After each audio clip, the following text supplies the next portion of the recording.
ఈ చిల్లర సాక్ష్యాలని ప్రతి ఒక్కళ్ళు తప్పక చూడండి. మీ చుట్టుపక్కల వాళ్ళందరికీ కూడా తెలిసేలాగా చేయండి. హిందూ దేవీ దేవతల గురించి మాట్లాడుతుంటే మరి మనం ఇలాగే మాట్లాడాలి కదా. పలిచ్చి వాళ్ళము కనకదుర్గమ్మకు ఒరే గాడిద, భయంకరమైన విగ్రహారాధన అంటే అంత పిచ్చి. ఒరే నేను నీకు కదరా, మొత్తం క్రైస్తవ సమాజానికి నేను ఆఫర్ ఇస్తున్నా. సువార్త ప్రచారం చేయాలంటే ఆడికి ఉండాల్సిన బిగ్గెస్ట్ క్వాలిఫికేషన్ ఏంటంటే తినండి మూత్రం పోసి బైబిల్ గ్రంథాన్ని అంతగా నీచంగా చూసిన వ్యక్తిని, యేసుప్రభు దేవుడు కాదని విడిగా మరి ఇది చేసిన వ్యక్తినండి నేను. నాకు అర్థం కాదు ఏంటంటే సేమ్ టు సేమ్ నీకులాగానే, అంటే కొంపదీసి నేను కూడా నీకు మాదిరి శాలెం గడు పాడినట్టు పాటలా పాడమంటే పాటలాగా కూడా పాడి చెప్తా.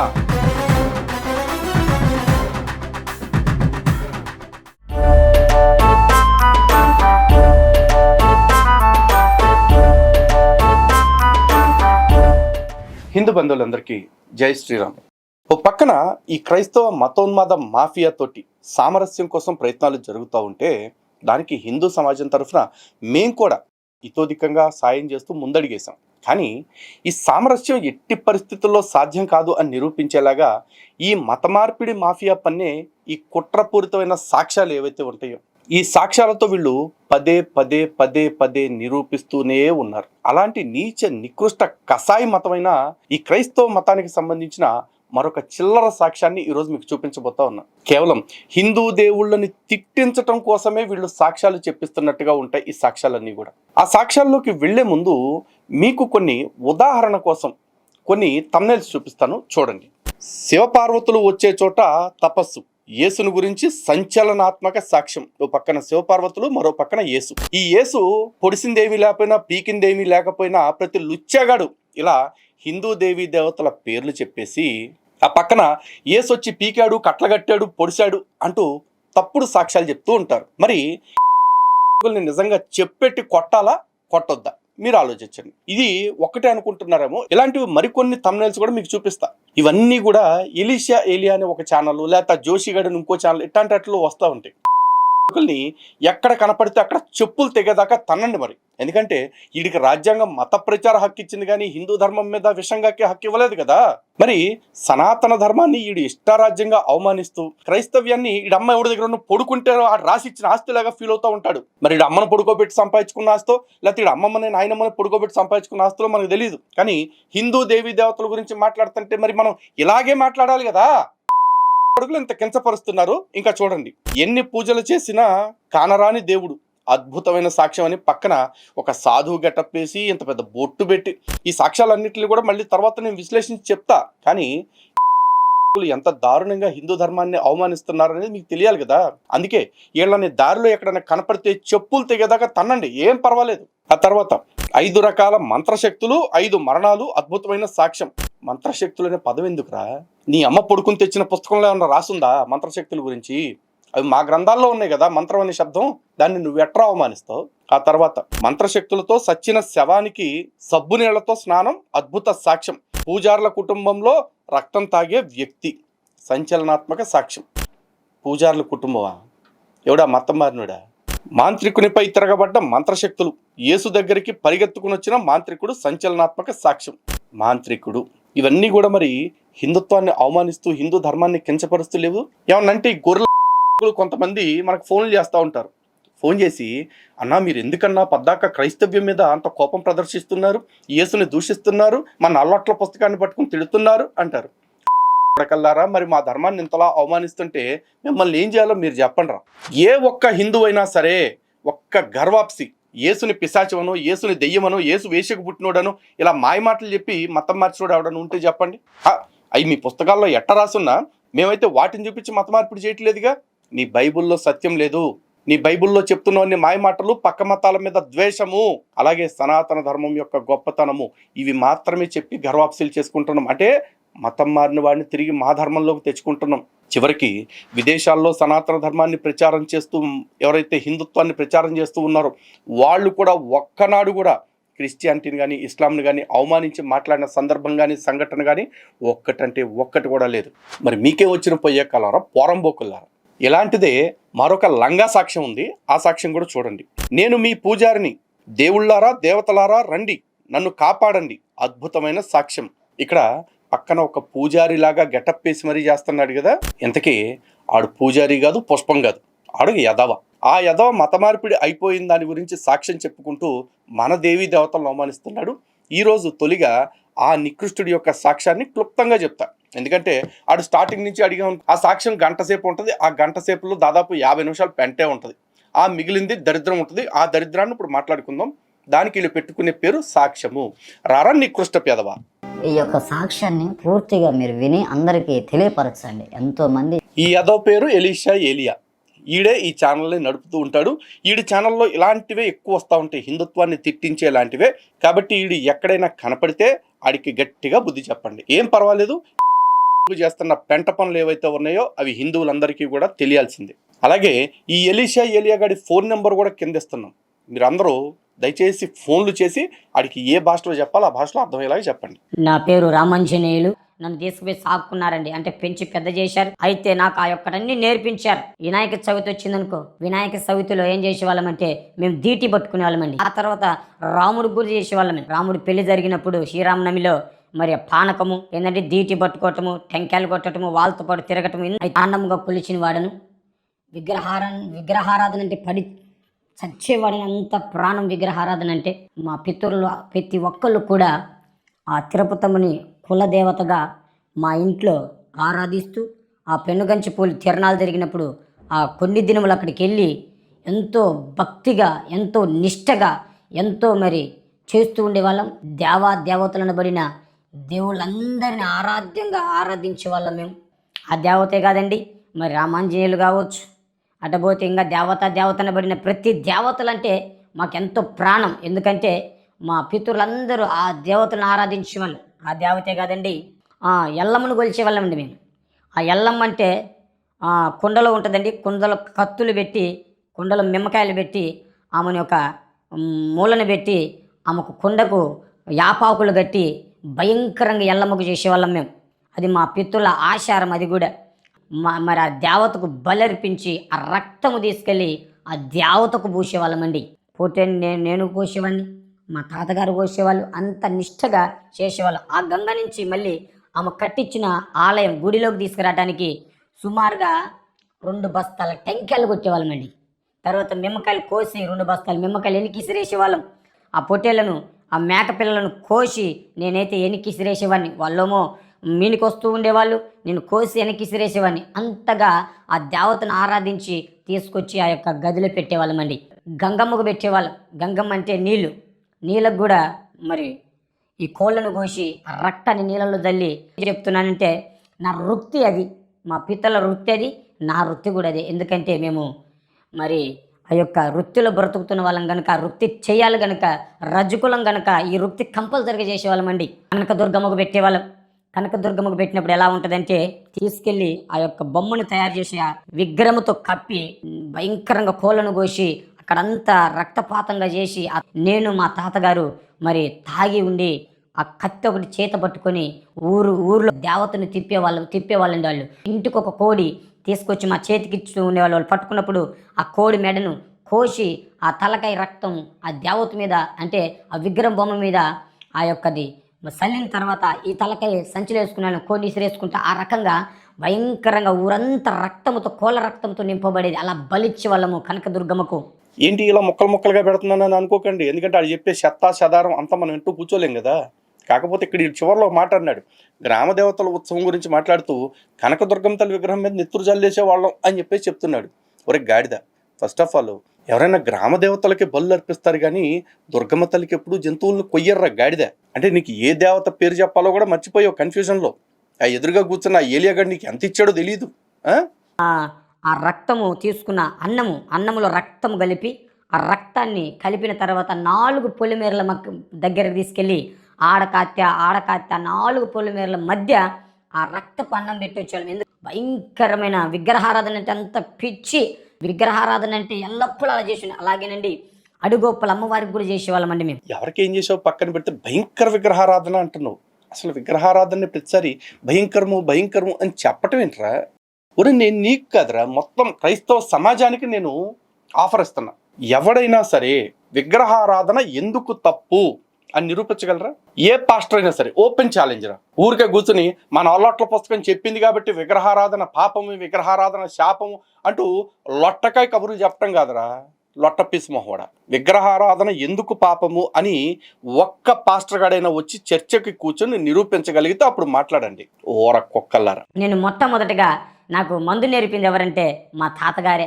మా తాత ఎందుకు మందు నేర్పాడంటే, అరే మన ఆరాధ్య దేవులని దేవతలకు మనం వృత్తి కనుక నువ్వు తాగితేనే ఇట్లా కొయ్యగలవరా, తాగలేకపోతే కొయ్యలేవు అనేవాడండి. మేము మా వృత్తి ప్రకారము 200 పొట్టేళ్ళు 300 పొట్టేళ్ళు దేవతలకు ఏం చేసేవాళ్ళంటే కోసి ఆ రక్తాన్ని తీసుకెళ్ళి అచ్చు ముద్దరులుగా మరి ఆ గోడలకు అద్ది ఆ రక్తాన్ని తీసుకెళ్ళి ఆ దేవత మీద చల్లేవాళ్ళమండి. అలాంటి ఇది చేసేవాళ్ళం. అలా రైతులు మా చేత చేపించేవాళ్ళు. అలా చేస్తూ ఉండేవాడిని. చిన్నగా నా వయసు పెరిగే కొన్ని 18 సంవత్సరాలు వచ్చినప్పుడు చిన్నగా మరి బీడీలు తాగటం మొదలు పెట్టానండి. మళ్ళీ ఈ బీడీలు తాగుతూ ఉన్నప్పుడు ఆ బీడీలో గంజాయి కొద్దిగా తీసుకొని మరి మా పక్కన వ్యక్తి తాగుతూ ఉంటే భలే ఉంటుందిరా, మత్తుగా ఉంటుందిరా, తాగు బాగుంటుందని చెప్పాడండి. అందుకని ఆ గంజాయి తీసుకొని ఆ గంజాయి బీడీలో పెట్టుకొని దాన్ని నలిపిన దాంట్లో పెట్టుకొని తీసుకొని ఫస్ట్ బీడీతో గంజాయి మొదలు పెట్టానండి. తాగినప్పుడు కొంచెం మత్తుగా ఉంది, చాలా బాగుంది. సిగరెట్ తెచ్చుకొని సిగరెట్లో ఉన్న ఆ యొక్క పొడంతా కిందికి నలిపి తీసి ఈ గంజాయి తీసుకొని ఆ పొడిలో కలిపి దాన్ని మెత్తగా వేసి బాగా ఇలా ఇలా ఇలా అనిన తర్వాత తీసుకుని మళ్ళీ సిగరెట్లోకి ఎక్కించి మళ్ళీ ఆ యొక్క చెట్లలో కూర్చొని మళ్ళీ యథాపకరం గంజాయి తాగుతూ సిగరెట్లో గంజాయి పెట్టుకుని తాగుతూ సంతోషించేవాడినండి. ఇది నా జీవితం. అయితే ఫస్ట్ మా తాతగారు నాకు మందు నేర్పారు. ఆ మందు ఖాతా ఏమైందంటే రోజుకు క్వార్టర్లుగా మారిపోయింది. ప్రతిదినం మందు లేకపోతే ఉండేవాడిని కాదు. రోజుకు మత్తుకు బానిస అయిపోయాను. పుల్లు మందు అంటే అంత బానిస అయిపోయాను. మందుకి ఎంత బానిస అయ్యానంటే ఆఖరికి 10 రూపాయల వడ్డీలు, 20 రూపాయల వడ్డీలు, 50 రూపాయల వడ్డీలకు తెచ్చి కూడా తాగి పేకాడే అంత పిచ్చిలో పడిపోయిన వ్యక్తినండి నేను. ఆ మందు లేకపోతే ఉండేవాడిని కాదు. ఉదయకాలము నేను లేయాలా, పాసి నోట అంటే ఈ నోటితో ముఖం కూడా కడుక్కోకుండా ఈ నోటితోనే ఆ మందు తాగేవాడినండి. ఓ రాపరా నీ దరిద్రం. కొత్తగా ఏమన్నా చెప్తావేమన్నా చూస్తా, ప్రతి చెత్తగాడు ఇదే చెప్తాడు కదరా. నువ్వు అంటే చిన్నప్పటి నుంచి ఆ దేవతల పూజలు చేస్తున్నావు కాబట్టి, తాగిచ్చాడు మీ తాత అంటున్నావు కాబట్టి ఓకే కాసేపు వింటానరా నీ సోది. ఓసారి ఈడవిడ డైరెక్టర్ అంట, ఈడి సంగతి ఏంటో చూడు. మా ఫ్రెండ్స్తో పాటు కొద్దిగా డ్రింక్ అలవాటైంది. అప్పుడు కూర్చొని తాగడం, వాళ్ళతో పాటు తిరగడం, సినిమాలకి వెళ్ళటం. మరి ఈడికి ముందట్ట అలవాటైందిరా. ఈడింట్లో ఏం పూజారులు కాదు, ఈడేమి మేకలు కోసేవాడు కాదు, ఏమీ కాదుగా. మరి అంటే ఎదవ అలవాట్లు అవటానికి నువ్వు ఎదవ అయితే చాలరా, ఎదవ ఆ నిందని ఎదటోడి మీదకి వెయ్యక్కర్లా.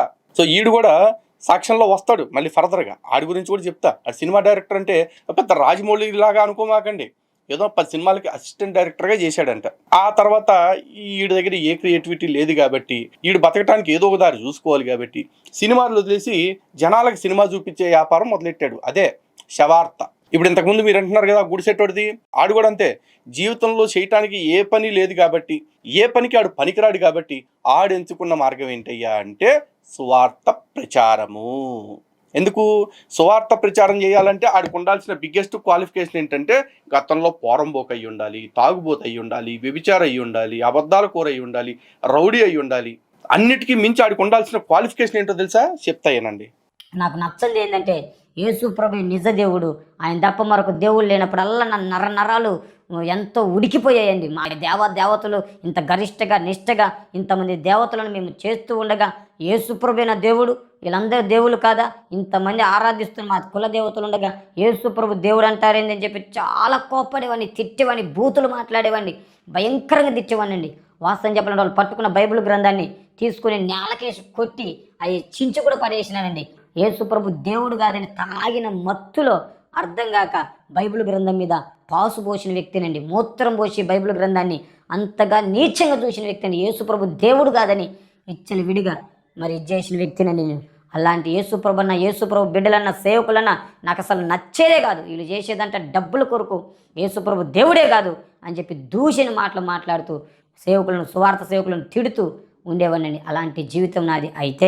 అయితే పక్కన పెడదాం. కానీ ఇప్పుడు ఇలాంటి జీవితంలోకి నువ్వు నెక్స్ట్ చెప్పేది ఏంటో నాకు తెలుసు. యేసు నిన్ను పీకి ఉద్ధరించాడు అని చెప్తావు.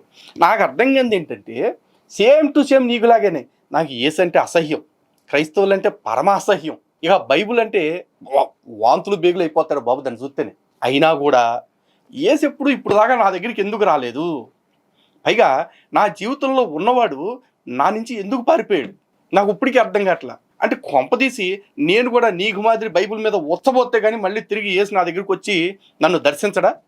ఒకవేళ ఎవరన్నా పాస్టర్లు బాగా విజ్ఞత ఉన్నోళ్ళు, బాగా విజ్ఞానం ఉన్నోళ్ళు కాస్త ఆలోచించి ఏం పర్లేదండి నువ్వు కూడా బైబిల్ మీద ఉచ్చబోసాయి, యేసు నిన్ను వచ్చి దర్శిస్తాడు, యేసు నిన్ను మారుస్తాడు అని ఎవరన్నా గ్యారంటీ ఇస్తే ఖచ్చితంగా మీ నిమిత్తము, ప్రభువు యొక్క దర్శనం నిమిత్తము నేను ఆ పని చేయుటకు కూడా సిద్ధముగానే ఉన్నానురా. నికృష్టుడరే. ఇప్పుడు కూడా నన్ను దర్శించి నన్ను మార్చడానికి మీ ప్రభువుకి అస్సలు ఆగట్లేదు, పడిపోతా ఉంది. ఏం చేత? ఎందుకంటే మీ ప్రభువు పేరుతో వ్యాపారం చేసే ఉద్దేశంలో నేను లేను కాబట్టి, మీ ప్రభువు అనేవాడు అసలు పుట్టనే లేదు అనే ఆధారాలు స్పష్టంగా కలిగినోడిని కాబట్టి నేను క్లియర్గా చెప్తున్నాను రా, మీ యేసుకి నన్ను దర్శించాలంటే దడ దడ దడ దడ దడలా ఆడిపోతా ఉంది. దీన్నే చక్కగా శాలెం గడు పాడినట్టు పాటలా పాడమంటే పాటలాగా కూడా పాడి చెప్తా. నన్ను దర్శించాలంటే మీ దేవుడికేమో దడ దడలాడునులే, నా పేరు తల్లిస్తే మీ దేవుడికేమో పంచెలు తడువునులే. పాట పాడితే ఒక్కొక్కడికి ఎక్కడ లేని ఫీలింగ్స్ వస్తున్నాయి కదా, నరాలు గుదువని లాగినట్టు అవుతున్నాయి కదా. మా దేవుడిని అంత మాట అంటావురా అని అడగాలనిపిస్తుంది కదా. అడిగే లుచ్చనా కొడకల్లారా, ఒక్కసారి ఈ శాలెం గారిని అడగండి. ఈ లోక దేవతలన్నీ ఆయన ముందరా సాగులపడి నమస్కరించి గడగడలాడు వంగని మోకాళ్ళని మన యేసయ్య ఎదుట వంగిపోను. ఎరా మరి చర్చుల్లో ఇట్లాంటి లత్తుకూరు పాటలు పాడితే పాటలు కట్టడం మాకు రాదా? వరే మేము దేవుళ్ళు అనుకునే, దేవతలు అనుకునే వాళ్ళు మీరు దేవుడు అనుకునేవాడి దగ్గర వణికారు అని మీరు రాసుకుంటున్నారు. కానీ మీరు దేవుడు అనుకునేవాడు ఒక సామాన్యుడినైనా నా ముందు గడగడలాడిపోతున్నాడు. ఇది రియాలిటీ కొడకల్లారా. కౌంటర్కి కౌంటర్ ఎట్లా ఉంటుందో తెలుసా? ఒక్కొక్కడికి గుడారాల్లో గడ్డపారలు దిగినట్టు ఉంటుంది. ఒళ్ళు అదుపులో పెట్టుకోండి, నోరు అదుపులో పెట్టుకోండి. ఈ శాలెం రాజు లాంటి పోరంబొగ్గాళ్ళకి అదుపు చేయండి. ఒరే యదవా, నువ్వు ఎందుకురా చర్చిలో సువార్తలు చెప్పకుండా పక్క దేవతల గురించి మాట్లాడుతున్నావు అని చెప్పండి. ఇంత పెంట అంత గడ్డి కలిపి నోట్లో పెట్టండి. అలాగే సాక్ష్యాల పేరుతోటి హిందూ దేవి దేవతలను అవమానించే ఈ పోరంబొగ్గాడికి, ఇలాంటి వాళ్ళ సాక్ష్యాలను అప్లోడ్ చేస్తున్న ఆ ఏలియా గాడికి సిగ్గుంటే కాస్త గడ్డి పెంట కలిపి పెట్టండి. లేదంటే హిందువులే వాళ్ళు కనపడిన చోట అన్నీ కలిపి పెడతారు. ఆ రోజున మాది మతోన్మాదమని మట్టిగడ్డలని మాట్లాడితే కొడకల్లారా నిజంగా చీరి చింత కట్టేస్తాం. మరి నా దొంగలతో పాటు చేస్తున్నప్పుడు మరి ఈడి యదవ లక్షణాలన్నిటి గురించి ఈడు చెప్తాడు, అవన్నీ వరుసలో చూసేయండి. జీవితం మీద విరక్తి కలుగుతూ ఉన్నప్పుడు అప్పుడు నాకు దొంగలు పరిచయం అయ్యారండి. అప్పుడు నాకు దొంగలు పరిచయమై, ఒకటి విగ్రహారాధన అయితే, రెండోది వ్యభిచారం అయితే, మూడోది దొంగతనాలు చేయటం మొదలుపెట్టానండి. వాళ్ళతో పాటు తిరుగుతూ బంగారం కొట్టేయటం, ఆ తర్వాత నైట్ గొర్రెలు దొంగతనం చేసేవాళ్ళమండి. అలా చేసేవాడిని. మరి తర్వాత గంజాయి అమ్మేవాళ్ళమండి. మా యొక్క టీం అంతా మేము ఏం చేసేవాళ్ళం అంటే గంజాయి అమ్మేవాళ్ళం. దొంగ నోట్లు కూడా మేము మార్చేవాళ్ళమండి. ఎలా దొంగ నోట్లు అంటే మళ్ళీ టచ్ ఫోన్లు దొంగతనం చేసేవాళ్ళమండి. విన్నారు కదా, ఇంత యదవుడు, ఇలాంటి నీచుడు అనమాట. ఈ నీచత్వాన్ని ఎందుకు ఇలా చెప్తున్నాడు? అంత నీచత్వంగా నేను ఉండటానికి కారణం హిందుత్వం అని చెప్పటం ఈ ఉద్దేశం. కానీ నాకు అర్థం కావట్లేదురా. ఒక్కసారి ప్రపంచంలో 150 క్రైస్తవ దేశాలు ఉన్నాయి కదా, ఆ క్రైస్తవ దేశాల్లో ఉన్న ఆల్కహాల్ బ్రాందీ ఫ్యాక్టరీలన్నీ ఎవరి మీద నడుస్తున్నాయిరా? హిందువుల మీద బతుకుతున్నాయా? ప్రపంచ దేశాల్లో ఎవడో తాగట్లేదా? అసలు తాగుడు గురించి గీగుడు గురించి నువ్వెవడరా మాట్లాడటానికి? మా హిందూ గ్రంథాలు ఎక్కడా కూడా మందు తాగండి, ఏదో ఇంకేదో చేయండి అని ఎవరు చెప్పలా? అని నీ పుస్తకాలు చెప్పారా బాబు? సచ్చే ముందు తాగు, బతుకున్నప్పుడు తాగు, తాగటం కూడా ఒక మహిమ, మందు తయారు చేయటం కూడా ఒక మహిమ అని చెప్పేసి మొగ్గలో వేసాలు వేస్తుంది నీ పుస్తకం. అంతెందుకే, అసలు ప్రపంచంలోని క్రైస్తవ దేశాలన్నిటిలో వ్యభిచారాన్ని వృత్తిగా, లేకపోతే వ్యభిచారాన్ని ఒక వ్యాపకంగా గడుపుతున్న వాళ్ళు కూడా చాలామంది ఉన్నారు. అంతెందుకు, ఎన్ని చర్చిల్లో ఎంతమంది పాస్టర్లు ఎంతమంది కాదురా, అత్యధిక మంది పాస్టర్లు అక్రమ సంబంధాలనే ఆస్తులుగా కలిగి ఉన్నారు. అక్రమ సంపాదనని, చివరికి చర్చికి వచ్చే విశ్వాసుల యొక్క సంపదని కూడా దోచుకుంటున్న వాళ్ళంతా పాస్టర్లేరా. నువ్వింకా వీధులు కాసి దొంగతనం చేసావు. వాళ్ళు చర్చిలకి పిలిచి మరీ దొంగతనాలు దోపిడీలు చేస్తూ ఉన్నారు. ఇంకొన్ని చర్చిల్లో తెలిసిందే కదా, పాస్టర్ గారు స్వయంగా చర్చికి వచ్చి ఆడవాళ్ళకి పుచ్చిపోయిన గువ్వలకి, పాచిపోయిన పువ్వులకి ఆయింట్మెంట్లు రాస్తూ ఉంటాడు. మరి నిన్ను మార్చాడు పీకాడు అని చెప్తున్న యేసు వాళ్ళందరిని ఎందుకు మార్చడరా? ఇప్పుడు నేనంటే విశ్వాసం లేనోడిని అనుకుందాం కాసేపు. అసలు విశ్వాసం లేకపోతేనే రావాలే. నువ్వేమన్నా పెద్ద క్రీస్తు భక్తుడు నీ దగ్గరికి వచ్చాడా? ఇంత చేసి వీడు ముందు అలవాటు ఎట్ట పోయిందో ఒకసారి చూడండి. అది చాలా కామెడీగా ఉంటుంది. 2020 సంవత్సరంలో డిసెంబర్ మాసంలో నాకు చాలా దుఃఖము వేదన కలిగిందండి. ఘోరంగా ఏడుపు వస్తూ ఉంది. ఇటు చూస్తే వీళ్ళు జైల్లో ఉన్నారు, నేను ఒంటరి వాడిని అయిపోయినా. నాకు అనిపించింది బ్రతుకటి కంటే చచ్చిపోవటం మేలని చెప్పి 1 లీటర్ పురుగుల మంది తీసుకుని నల్లమల్ల అడవిలోకి పోయానండి. దేవతలు ఉన్నారు కదండి. నేను ఓ పెనుగెంచుకుడు అమ్మవారా నన్ను రక్షించు, ఓ నీలంపాటి అమ్మవారా నన్ను రక్షించు, ఓ కనకదుర్గమ్మ నన్ను రక్షించు, ఓ ఎల్లమ్మ నన్ను రక్షించు, నేను కొలిచిన ఆరాధ్య దైవలారా నన్ను రక్షించండి, నన్ను రక్షించండి, నేను సావు బతుకులో ఉన్నాను, నన్ను రక్షించడానికి మీరు రాండి అని చెప్పి ఎంతో అడుగుతూ ఉన్నాను. ఎవ్వరు కూడా రాలేదు. కనిపించింది, ఇదిగో నా కుల దేవతలు కూడా నన్ను వదిలేసినారు అడుగుంది, నన్ను పలకరించట్లేదని చెప్పి ఆ లీటర్ పురుగుల మందు తీసుకొని ఆ మూత మరి తాగి చచ్చిపోదామని మూత తీసానండి. తీసి నోటి దగ్గరికి వెళుతూ ఉంది. మీరు నమ్ముతారో లేదో, ఆకాశము తెరవబడి ఒక ప్రకాశమానమైన ఎలుగు నన్ను తాకిందండి. ఆ తాకటంలో ఆ చీకటిలో ఉన్న నేను ఇదిగో ఆ ఎనిక్కిపడ్డాను. అప్పుడు నాతో ఒక స్వరం మాట్లాడుతూ ఉందండి. ఆ స్వరం ఏం మాట్లాడుతుందంటే, నీ తల్లి గర్భంలో నిన్ను రూపీక మునిపే ఎరిగిన దేవుడను, ఈ పాపం నుంచి విడిపించువాడను నేను తప్ప మరొక దేవుడు లేడు, నన్ను నమ్మిన ఎడల నేను నిన్ను బ్రతికించేదను అని ఒక స్వరం నాతో వినపడుతుందండి. అప్పుడు ఏమన్నానంటే, ఇదిగో నా కుల దేవతలారా, ఇదిగో నన్ను దర్శించడానికి వచ్చారా మీరు అని నేను అరుస్తూ ఉన్నప్పుడు అప్పుడు అండి ప్రభు అయిన యేసుక్రీస్తు ఎలా నాకు ఆయన ప్రభు కనపడ్డాడంటే, ఆ చీకటిలో ఆయన కారుతున్న రక్తము చేత సిలువనెత్తుకొని ఆ యొక్క ఎలుగులో నా ఎదుట నడుచుకుంటూ పోతున్నాడండి. అప్పుడు నాకు అనిపించింది, ఎందుకంటే ఇంతకుముందు బైబిల్ గ్రంథం మీద పాసు పోసాను దేవుడు కాదని బైబిల్ గ్రంథాన్ని చించి నేలకేసి కొట్టాను, లేకపోతే పాస్టర్లను తిట్టాను, దేవుని బిడ్డలను తిట్టాను, దేవునికి వ్యతిరేకంగా ఉన్నాను. అప్పుడు అన్నీ గుర్తొస్తున్నాయి. నిజంగా నేను దేవుడు కాదన్నా, యేసు ప్రభు నిజమైన దేవుడా, నేను సావు బతుకులో ఉంటేనే ఆయన నన్ను దర్శించుటకు వచ్చాడని చెప్పి అప్పుడు కన్నీళ్లుగా అరుస్తున్నా అండి. నాకే తెలియకుండా నాలోంచి ఒక దుఃఖము పశ్చాత్తాపం నాలోంచి బయటకు వస్తూ ఉంది. బయటకు వస్తూ ఏడుస్తూ ఉన్నానండి. నాకేం అర్థం కాకుండా, నాకు కఠిన హృదయం అండి. నేను ఘోరమైన పాపిని, కఠిన హృదయం, బండలాంటి హృదయం. నా అంత మూర్ఖుడు, నా అంత పనికిమాలినుడు, నా అంత నీచుడు, నా అంత దౌర్భాగ్యుడు ఎవ్వడు ఉండడండి. నాకు తెలుసులే కానీ, కాకపోతే నువ్వు ఇప్పుడు అన్నావు కదరా, ఏసుగా తెల్లగా తెరుచుకుని వచ్చాడని చెప్పేసి, అదే ఆకాశం తెరుచుకుని వచ్చాడని చెప్పి అంటున్నావు కదా. నీలాగా పురుగు మందులు తాగుతానికి కూర్చున్నోళ్ళు, పురుగు మందులు తాగి చచ్చిన వాళ్ళు ఎంతమంది ఉన్నారు కదా. మరి వాళ్ళందరి దగ్గరికి ఎందుకు వెళ్ళలేదురా తెల్లగా తెరుచుకుని? నీలో ఏం నచ్చిందో, నీలో ఉన్న సెక్స్ అప్పీల్ ఏంటో, అదేదో అప్పీలు, ఆ అప్పీల్ ఏంటో, ఎందుకు వచ్చాడో ఎప్పుడన్నా ఆలోచించావా? నీ దగ్గరికి మాత్రం ఎందుకు అట్టు వచ్చాడు, మిగతా వాళ్ళ దగ్గరికి ఎందుకు వెళ్ళలేదు అని. పైగా ఇడంట ఓ ఆ అమ్మ ఈ అమ్మ అని పిలిచాడంట. ఓరక్కొక్క. అలాంటి నా బ్రతుకులో యేసుక్రీస్తు ప్రభుల వారు నన్ను దర్శించి ఆ ఎలుగులో మాట్లాడిన మాటల ద్వారా నాలోంచి నల్లగా ఏంటిదో అట్ట బయటికి వెళ్ళిపోవటం జరిగింది.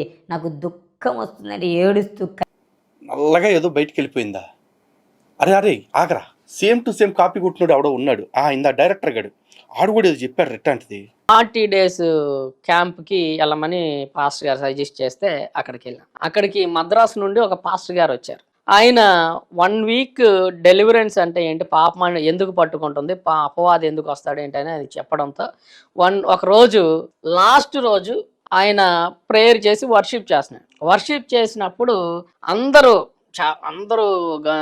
భాషలు మాట్లాడుతా ఇవన్నీ చేస్తా ఉన్నప్పుడు నాలో నుండి అందరూ ఒక పాపకైతే యూరిన్ మోషన్ అయిపోయింది. ఇలాగా చర్చ్ అనుకున్నా, స్లబ్ కాంప్లెక్స్ అనుకుంటున్నారా? ఉన్నట్టుండి నాలో నుండి నల్లగా ఇంతది బయటికి వామిటింగ్ అయిపోయేసరికి ఏమైంది ఏంటి నాకు అర్థం అవ్వాలి, కాన్షియస్ లో లేను. అక్కడ ఉన్నటువంటి పాస్టర్ గారు వచ్చి చెక్ చేసి నా మీద చేయి పెట్టి ప్రార్థన చేసి చెప్పాడు. ఆయన ప్రవచనం చెప్పడం ప్రారంభించి, దేవుడు నిన్ను బహుబలంగా వాడుకుంటాడు. అది సేమ్ టు సేమ్. ఆడికి పొట్టలోంచి నల్లగా వెళ్ళింది, ఈడికి పొట్టలోంచి నల్లగా వెళ్ళింది. అంతేకాదు నల్లగా వెళ్ళేది ఏంటిరా? నేను శుభ్రంగా మీరంతా చర్చిల దగ్గర కాకుండా వైన్ షాపుల దగ్గర చావండ్రా, బార్లు బయట ఏడవండ్రా. అక్కడికి వచ్చినోడికల్లా పొట్టలోంచి నల్లగా తీస్తూ ఉండండి. ఏ రోజుకి ఆ రోజు ఫ్రెష్ అయిపోతారు వాళ్ళు. దిక్కుమాలేదు వాళ్ళారా. నీళ్లు కారుస్తూ అప్పుడు నేను అడుగుతున్నాను, నేను ఇంతగా నేను దూషించాను కదా, ఇంతగా నేను తునీకరించాను కదా, ఎందుకు నా పైన ఇంత ప్రేమ చూపావు? నేను సావు బతుకులు ఉంటే నా కుల దేవతలు నన్ను రక్షించలేదు, నా మత దేవతలు నన్ను రక్షించలేదు, నన్ను ఎవరూ రక్షించలేదు. అయ్యా, నువ్వు నా కోసం దిగొచ్చి నన్ను రక్షించుటకు దిగివచ్చావా అని చెప్పి రోదన చేస్తూ కన్నీళ్లు కారుస్తూ, అయ్యా నన్ను విడిపించు, నన్ను విడిపించి పాపం నుంచి నన్ను విడిపించు, నాకు ఈ తాగు నుంచి విడిపించని అడిగినప్పుడు ఆ రోజు నుంచి నాకు సావు అనేది ఎనికిపోయిందండి. సావాలనిపించలేదు నాకు. ఎక్కడ లేని ఒక సంతోషము, ఎక్కడ లేని ఒక సమాధానము, ఎక్కడ లేని ఒక ఆనందము. ఇక నువ్వు చావటం మానేసి జనాలను సావగొడతాం మొదలు పెడుతున్నావు ఆ రోజు నుంచి. ఎందుకు? దేనికి పనికిరానోడు దేనికి పనికొస్తాడయ్యా అంటే శవార్త చెప్పటానికి పనికొస్తాడు. ఊరు మీద పడి మత ప్రచారం పేరుతో మనుషుల్ని మాయదొబ్బటానికి, మనుషుల్ని సావగొట్టడానికి పనికొస్తారు. ఒరే నాయన, మీరు తాగి సస్తే మీ వల్ల మీరొక్కళ్ళే పోతారా, కానీ మీరు ఆ మతంలోకి పోతే మీ వల్ల సమాజం మొత్తం కూడా ప్రాణం మీదకి వస్తుందిరా బాబు. ఎవరిని ప్రశాంతంగా ఉంచి సావరు కదరా. సో హిందూ బంధువులరా, రొట్ట రొట్ట రొట్ట సాక్ష్యాలు ఇవే. కాకపోతే ఈ రొట్ట సాక్ష్యాల్లో హిందూ దేవుళ్ళని దేవతల్ని విమర్శించటమే పనిగా పెట్టుకొని సాగుతున్న ఇలాంటి వాటిని ఏ ఒక్క హిందువు కూడా క్షమించకండి. చాలా మంది అనుకోవచ్చు, వీళ్ళేంటి నిజంగా ఇంత మూర్ఖంగా సాక్ష్యాలు చెప్తున్నారు, ఇంత పిచ్చి సాక్ష్యాలు చెప్తున్నారు అని. వీటిల్ని అంత ఆషామాషిగా లెక్కేయకండి. ఎందుకంటే ఇవి యూట్యూబుల్లో మాత్రమే మనం చూస్తున్నాం. యూట్యూబ్లు చూసే వాళ్ళకి మాత్రమే మనం రీచ్ అవుతున్నాం, మనం చెప్పేది అర్థమవుతుంది. కానీ ఇవే సాక్ష్యాలు ఊర్లలో చర్చిల్లోకి కూడా వెళ్ళి చెప్తూ ఉంటారు. అసలు యూట్యూబ్ గురించి తెలియని వాళ్ళు, ప్రపంచం తెలియని అమాయకులు చాలామంది ఉన్నారు. అలాంటి వాళ్ళు బహుశా ఇవన్నీ నిజాలేమో అనుకుని ఇలాంటి ఫేక్ ప్రాక్టీసెస్, ఓ రకంగా చెప్పాలంటే ఇవన్నీ బ్లాక్ మ్యాజిక్స్ అన్నిటిని కూడా నిజమని నమ్మి మతం మారిపోతున్న అమాయకులు చాలామంది ఉన్నారు. అలాంటి అమాయకుల్లో ప్రతి ఒక్కళ్ళు కూడా ఒకనాడు హిందువులే, మళ్ళీ ఒకనాటికి హిందుత్వానికి రావాల్సిన వాళ్ళే. కాబట్టి మతం మారిన ప్రతి హిందువుని తిరిగి మన స్వధర్మంలోకి తెచ్చుకోవాల్సిన బాధ్యత మన మీద ఉంది. అలా తెచ్చుకోవాలి అంటే ఇలాంటి తప్పుడు కథనాలు అల్లే వాళ్ళు ఎవరైతే ఉన్నారో వీళ్ళ మాయల నుంచి కూడా వాళ్ళని రక్షించుకోవాలి. అందుకే ఈ సాక్ష్యాల బండారాన్ని బయట పెడుతున్నాం. ఈ చిల్లర సాక్ష్యాలని ప్రతి ఒక్కళ్ళు తప్పక చూడండి. మీ చుట్టుపక్కల వాళ్ళందరికీ కూడా తెలిసేలాగా చేయండి. జై శ్రీరామ్. భారత్ మాతకి జై.